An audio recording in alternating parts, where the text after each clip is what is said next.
Olá a todos, irei apresentar o trabalho intitulado Manejo de plantas daninhas na cultura da cana-de-açúcar. Sou discente da Velson Silva Pinho. Os tópicos a serem abordados ao decorrer dessa apresentação serão introdução, principais plantas daninhas, principais defensivos agrícolas, principal planta daninha, época de interferência, modo de controle, principais herbicidas utilizados no Brasil e as referências. Aqui eu trouxe para vocês uma imagem ilustrativa só para mostrar para vocês os derivados da cana-de-açúcar, o qual pode ser utilizado para a produção de bioplástico, de biocombustível, alimentos e bebidas, tá? E também para a produção de bioenergia. Então, como vocês podem ver aqui, essa cultura apresenta uma grande importância, certo? Se tratando da introdução, se tem relatos que a cana-de-açúcar foi introduzida no Brasil em 1553, sendo observado um dos cultivos iniciais nas regiões Centro-Sul e nas regiões Nordeste, tá bom? Bom, o Brasil ele é o maior produtor da cultura e se tratando de alguns dados para ilustrar aqui, em 2014 e 2015 foram moídos 642 milhões de toneladas por hectare, representando um valor estatisticamente bem significativo. Se tratando da cana-de-açúcar produzida para a produção do etanol, se tem um alto custo com herbicidas. Em 2008 foram gastos 8,4 bilhões de dólares com defensivos agrícolas, no quais foram comercializados no Brasil, sendo que desses 8,4 milhões, 45% desses herbicidas, 45% desse valor foram gastos com herbicidas, tá? Na safra de 2009 e 2010 foram gastos mais de 34 mil toneladas apenas com a utilização de herbicidas, certo?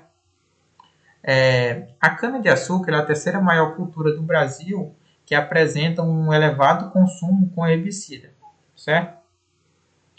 E dados mais atuais, no ano de 2020 o Brasil chegou a exportar 2,1 milhões de toneladas. Esse dado foi superior ao ano anterior, sendo representado um aumento aí de 31,7%, certo? Dando continuidade, algumas etapas não podem passar despercebidas. E a gente sabe que, como um bom engenheiro agrônomo, é essencial ter um bom planejamento. E se inicia desde a escolha da cultivar, certo?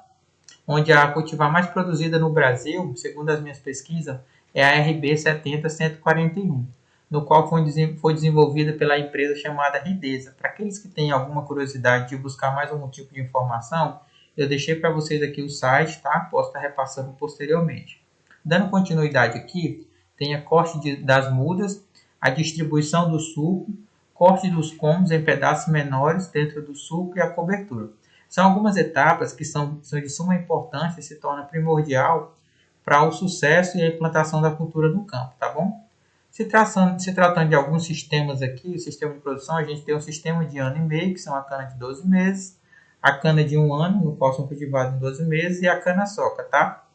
Temos aqui o espaçamento entre os sulcos de 1 metro a 1,8 metros, a profundidade do sulco de 20 a 30 centímetros, e para a produção de 1 hectare, são necessários de 10 a 15 toneladas, tá? Aqui eu trouxe para vocês a título de ilustração duas imagens, no qual é representativo aqui um sistema mais tecnificado e um sistema mais rústico, tá? Só para vocês terem uma ideia de como que funciona. O espaçamento entre linhas aqui, pessoal, para a cultura é de 1,5 metro, tá bom? Bom, se tratando das principais plantas daninhas que causam prejuízo na cultura, certo? Eu trouxe para vocês aqui as principais de acordo com seu nome comum, mas também de acordo com seu nome científico.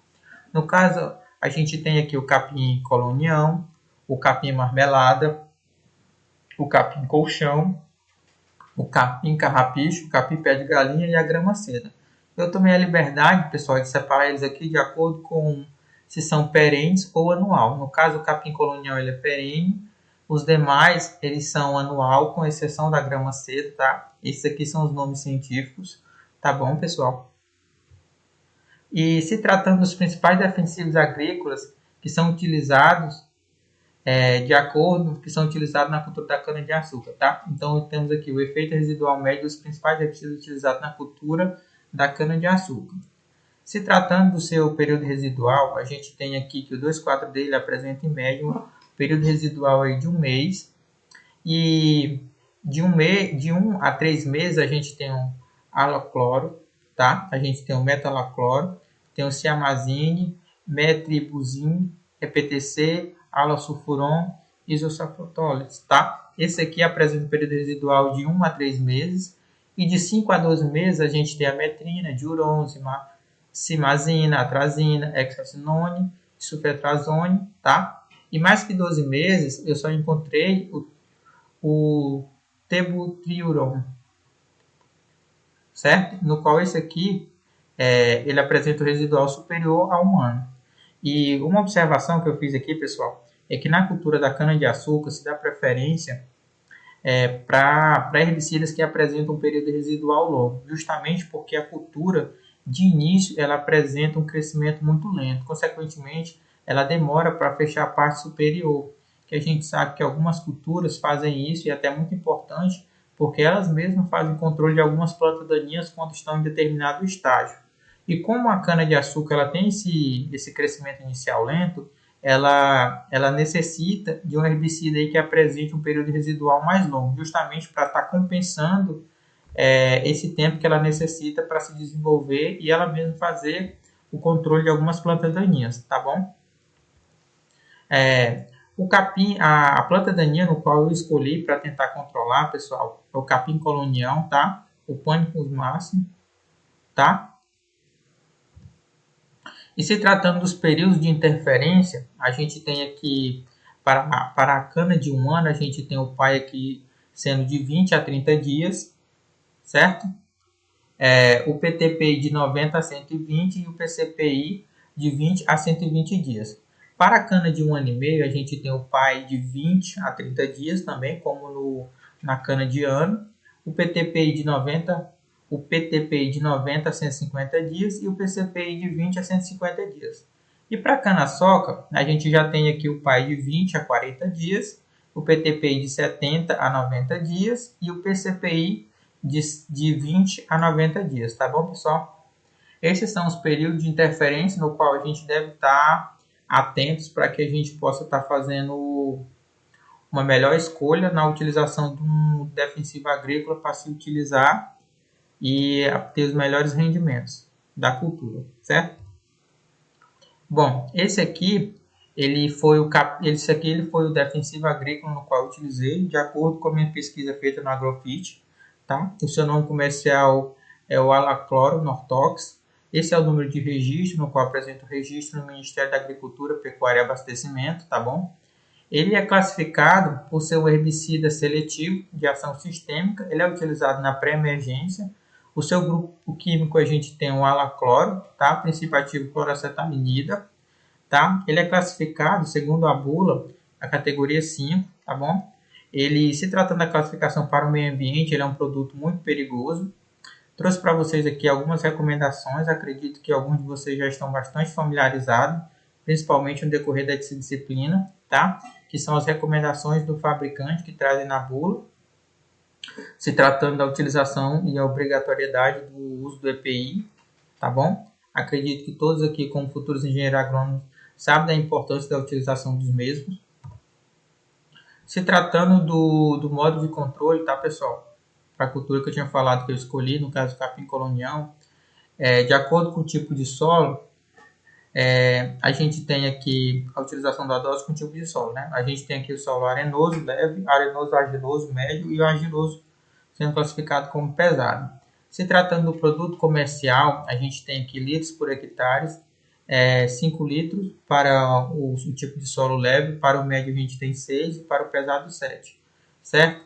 Aqui a gente tem o ingrediente ativo por hectare e aqui a gente tem o volume de calda sendo em litros por hectare, relativo aqui de 200 a 400 litros por hectare. A aplicação, segundo a bula, pessoal, não é recomendada para a aplicação via aérea, tá bom? Somente aplicação com pulverizador e tratores de barra. Os bicos utilizados para aplicação são bico de jato e leque do tipo 80.04 ou 80.03, tá bom? Os bicos eles devem ser regulados para trabalhar uma pressão média de 35 libras por polegadas quadradas. As gotas ela tem que ter o tamanho aí de 400 a 450 micras de diâmetros, com densidade mínima de 20 gotas por centímetro quadrado. A distância entre elas tem que ser de 50 centímetros e a altura da barra para o solo deve ser de 50 a 60 centímetros, tá bom? O intervalo de carência mínimo necessário para se entrar na área tem que ser um intervalo de 7 dias, tá bom? Se tratando das condições ideais para a aplicação, a gente tem aqui a umidade relativa do ar, ela tem que estar entre 50% a 95%, sendo a mínima 55% e a máxima 95%. A velocidade do vento tem que estar entre 3 a 10 km por hora. A temperatura tem que estar variando aí de 20 a 30 graus Celsius, tá? E por ser um mecanismo de ação no qual vai ser inibidores da divisão celular, ele tem um mecanismo de ação que vai resultar na paralisação da divisão celular. Ele atinge principalmente os meristemas apicais e a parte aérea das raízes, tá? Então ele vai ter os seus mecanismos de ação inibidor da divisão celular. Em alguns trabalhos ele também é conhecido como ácidos gráficos de cadeia muito longa, no qual ele vai estar agindo aqui, e eles pertencem ao grupo do K3. Eu trouxe para vocês aqui, pessoal, a título de curiosidade, alguns herbicidas que são utilizados no Brasil, tá? São registrados para o uso da cultura da cana-de-açúcar, aqui também no Brasil. E eu separei de acordo com herbicidas, época de aplicação, marcas comerciais e as plantas daninhas no qual eles controlam. Como vocês podem ver aqui, eles agem, eu pude também classificar de acordo com o seu modo de ação. No caso aqui, eles são reguladores de crescimento. Para os reguladores de crescimento, eu tenho aqui o 2,4-D, o dicamba e o picloram, mais o 2,4-D. Eles podem ser utilizados tanto na pós quanto na pré-emergência. Eles regulam aqui tanto as dicotiledôneas quanto as gramíneas, tá bom? Se tratando dos inibidores da fotossíntese, temos a ametrina, atrazina, diuron. Ele pode ser utilizado também na pós e na pré-emergência, todos aqui, como vocês podem estar vendo aqui. Ele é utilizado para dicotiledôneas e para gramíneas também. Os inibidores da mitose e crescimento inicial, pessoal. A gente tem o trifluoralinina, tá bom? O pendimetalin e o alacron. Eles são utilizados na pré-emergência. Eles são utilizados para controle de gramíneas. Os inibidores da síntese de aminoácido. A gente tem o alosulfuron, frasasulfuron, trioxifusufron, mais sodium, mais ametrina, tá, pessoal? Aqui é só o nome e aqui mais ametrina. Ele é utilizado na pós, na pré-emergência, tá bom? Na pós e na pré-emergência, eles controlam tanto as dicotiledôneas, como também as gramíneas e também as ciperáceas, certo? Então, ele abrange aqui um controle maior, como vocês podem estar vendo. Os inibidores de pigmento, a gente tem aqui os isofratotoles e a clomatazone. Ele é utilizado na pré-emergência, controla tanto as gramíneas quanto as dicotiledôneas. Os destruidores de membrana, a gente tem o sulfetrazone, ele é utilizado na pré-emergência, e o oxifosfene, que ele é utilizado aqui na pré-emergência. Ambos são utilizados na pré-emergência, controlam gramíneas e também dicotiledôneas. E os inibidores da respiração, o MSMA, ele é utilizado na pós, ele controla tanto gramíneas quanto as dicotiledôneas, tá? Pessoal, essas são as minhas referências, tá ok? E essa era a minha apresentação. Espero que vocês tenham gostado, espero que tenha complementado alguma coisa no conhecimento de vocês, tá bom? Muito obrigado a todos.